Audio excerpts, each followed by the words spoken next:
This is a classic bed. We got the overhanging branches here. We got this high grass. This stuff is really sprouted up. And I talked to Rob and also Sean told me this stuff stays up pretty good. It's got quite a stiff stalk on it, so I believe it. But this bed right here is worn right down to the dirt. It's being used so much. Right along the edge of the water. He's got a barrier behind him, logs behind him where nothing's going to come across and get him. He can see everything on the other side. He can wind everything on the other side. Nothing's coming up through this tall grass on him, so he's hid. But the one thing I want you to point out right now is that we are in the shade. And we're going to walk roughly 50 yards. We're going to take a look at 4 different beds.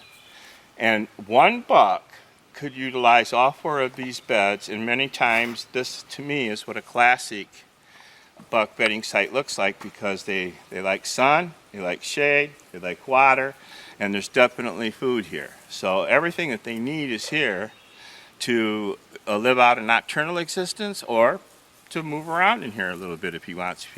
If he's laying over here in the sun and he gets too warm, he can get up at this time of day and walk in here, and now he's in the shade and he doesn't have to leave the safety of his bedding sanctuary. So we'll walk down here, because let's say he's laying in the shade and it's too cool and now he wants to lay in the sun. We're walking through a bed here. Once again, notice the thick screen on this side of the river. And then notice over here, this is where they came in. They come in here and they split off.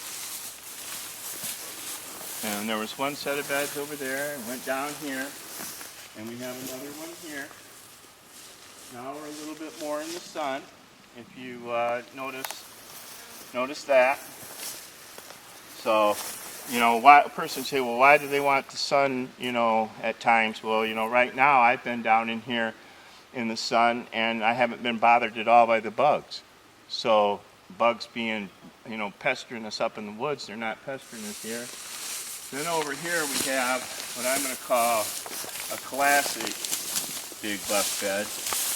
Because of the flattened down spot, you see the deadfall root ball here and a backrest. And you can even see where it's flattened up against that there. And he come in here and nestle down, and he's got it all. I mean, he has literally got sun, shade, food, and water, 4 necessities to be, and cover, to feel safe. A person could walk right down the edge over there. He ain't going to move. He don't have to. If they broke cover headed this way, straight across the river, he's gone. Something comes across the river, straight that way, he's gone. And near nightfall, this is what I foresee him doing, getting up like this, quartering into the wind, walking the bed, kind of milling around, taking his time, walking over here. And then, Sean, get a shot of this. You see the entry trail coming in here. And what really grabs me about this is the rest of this grass is just as upright and as beautiful as can be.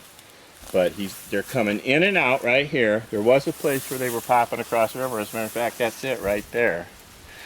So actually, he could come across and come in. You see the tracks over there, the big track leaving.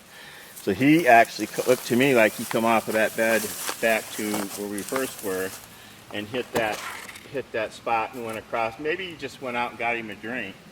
But the tracks look like they go into the soup and disappear. And the river's real shallow right there. And he heads up into the woods and out to the crop fields. So this is what I would call classic bedding area. And in this particular terrain, now we're in the sun again, but in this particular type of terrain, across the board, for miles along this river, every time you run into this type of terrain, you're going to run into these beds. That's what they're doing right now. It's not to say that that's what they're going to be doing come hunting season, but this is an across-the-board thing.